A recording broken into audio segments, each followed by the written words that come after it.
everyone, and welcome to our installment of Modern Life in Ancient Egypt by Aleen, Madison, and Alison. Before and after this presentation, I would like you to think, would you survive in ancient Egypt?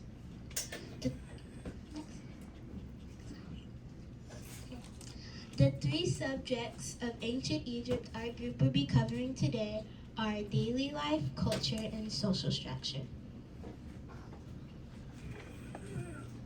First is daily life. At Egypt's peak, there was a population of about 5 million. Most people lived in the Nile Valley and Delta, even though they made up only 3% of Egypt's land. Ancient Egyptian houses weren't best for their time, but it worked. They were made out of mud bricks that they would have to leave in the sun to dry for several days. The shape of the houses were built with very high rectangular walls with one narrow door to take advantage of the wind for air conditioning. Renovations were later made, such as stairs, windows, etc. These types of houses were built for the intense heat during the day and the cold weather at night.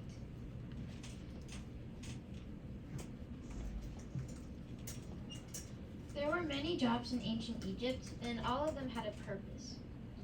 Jobs included bakers, priests, noblemen, soldiers, farmers, merchants, artists, scribes, and more. Most of these would be inherited from relatives. For example, if your father was a scribe, you would most likely become a scribe when you grow up. The most common job was a farmer, since this was the easiest job you could get as a commoner. Clothing played a big part in ancient Egyptian daily life. Most clothing was made out of white linen.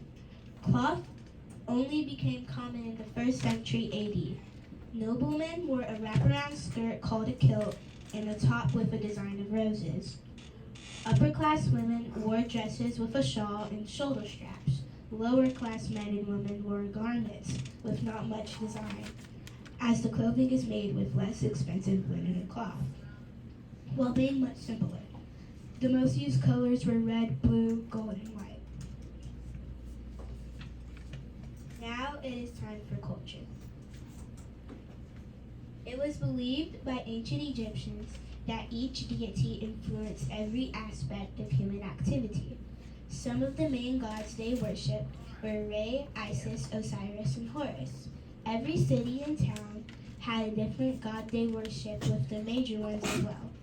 Deities were pictured with the rodley of a human and the head of an animal. Temples did not have regular service, so people would pray at home. Each temple was either the home of a deity or was dedicated to one. The temple that was built in honor of Amen-Re was the country's largest temple. It rose about 80 feet with elegant and colorful paintings that decorated the halls.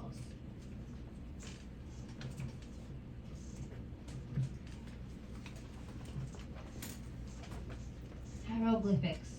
The idea of hieroglyphics originated from Mesopotamia in about 3000 BC. It started with about 800 different characters or symbols, but by 300 BC that number jumped to 6,000. Some of the earliest hieroglyphs contained literal representations of thoughts or ideas. There was also phonetic hieroglyphs, which meant for each sound there was one character to go with it. Show it to the camera. Phonetic hieroglyphs represented the sound of consonants, so it was never clear on how to correctly pronounce them because vowels were never written.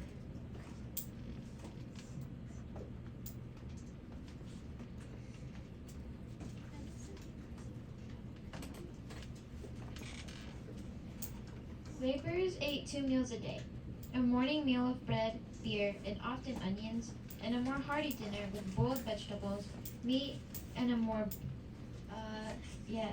bread and beer. Nobles ate well with vegetables, meat, and grains at every meal, plus wine and dairy products like butter and cheese. Priests and royalty ate even better. Tombs detail meals of honey-roasted wild gazelle, spit-roasted ducks, pomegranates, and a berry-like fruit called jujubes with honey cakes for dessert. To top it all off, servant girls would circulate with jugs of wine to refill empty glasses, the perfect end to an Egyptian banquet. Fish was also an important diet to the Egyptian diet because of the source of protein. And since we want you guys to live like ancient Egyptians, we have brought you guys some Swedish fish to enjoy.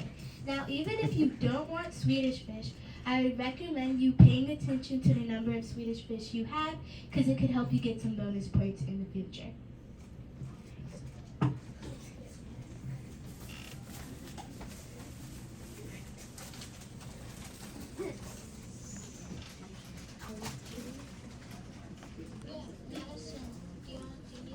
I will say that's very clever.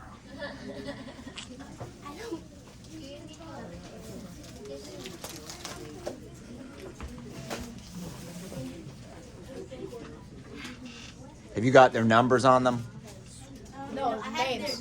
That okay. That's really cool. That's great. Wow, 20 minutes went by so fast.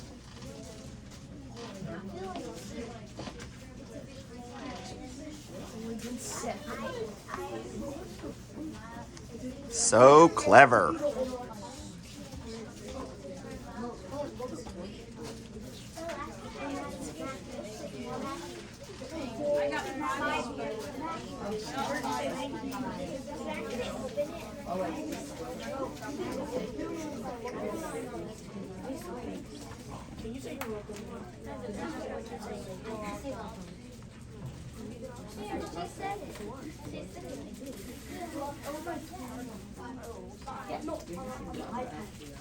They show the time. Yeah. They show 20 minutes. But I don't understand that. Go over.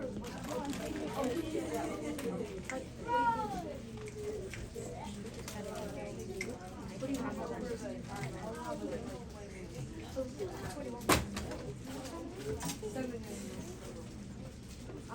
No, you left 7 minutes. You went way over 20. Way over. They're supposed to wait until you tell them what to do. Yeah, when I finish patching them out, then we'll be No, I'm asking, are they allowed to open them or they need to wait? If you're okay with them eating it right now, they can. Okay. Remember, keep track of the number of fish. And make sure to keep track of the number. Don't just eat it all. And we will know if you are lying. We will know. I'm gonna write it down on a stick.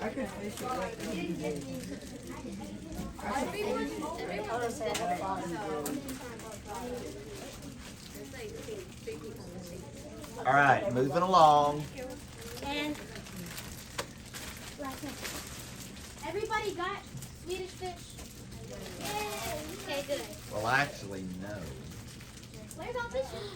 I'm sorry, there was only a 24 pack. I'm joking. I don't want them, but thank you. Now back to our regular programming. Ancient Egypt was made up of 3 social groups or classes: the upper class, middle class, and lower class. The highest social class, the upper class, wore white linen clothing with jewelry, dark eye makeup, and lived in 2 to 3 story houses constructed of wood with gardens and pools. They were mostly government officials, nobles, knights, and priests.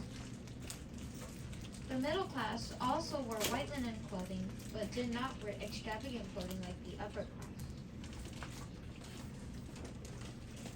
They lived in 1 to 2 story houses and were mostly merchants and artisans. The lower class wore rougher linen clothing with thicker fibers and consisted of slaves and servants.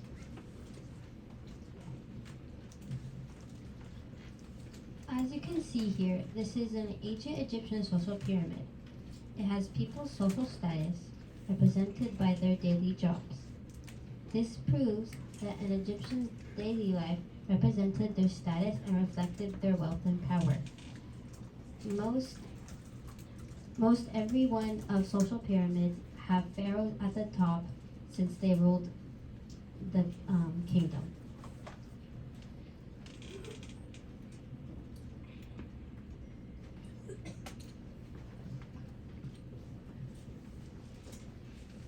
The women of ancient Egypt had rights to equal those of men.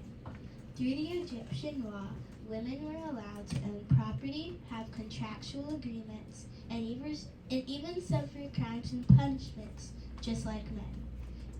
Egyptian women spent most of their days doing daily tasks and were expected to teach their daughters at home. Women also had many other jobs.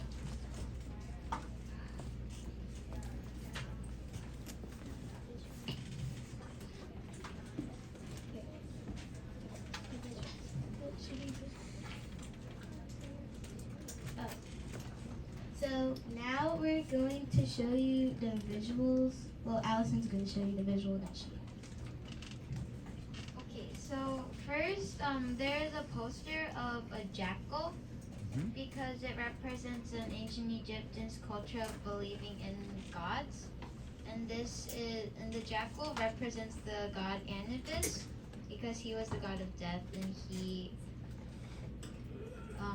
his main representation was a jackal. And then next, there is a diorama that has the Nile River. It has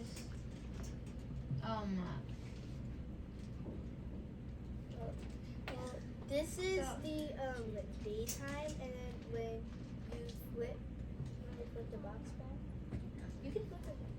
And then this is what represents the nighttime. Oh, cool. We made this because it would represent an Egyptian's daily life, because it includes a person at the front, and then there are boats that represents trade and travel, and then there are houses at the back, which includes their houses in which they lived in. It's not really much to say about it. It's just mine right there. It's just basically an old temple that's weathered away, kind of. So is it time for questions? I made some tiny Egyptian houses out of clay, which had a lot of windows, as you can see, and were mostly packed together and not really like far apart.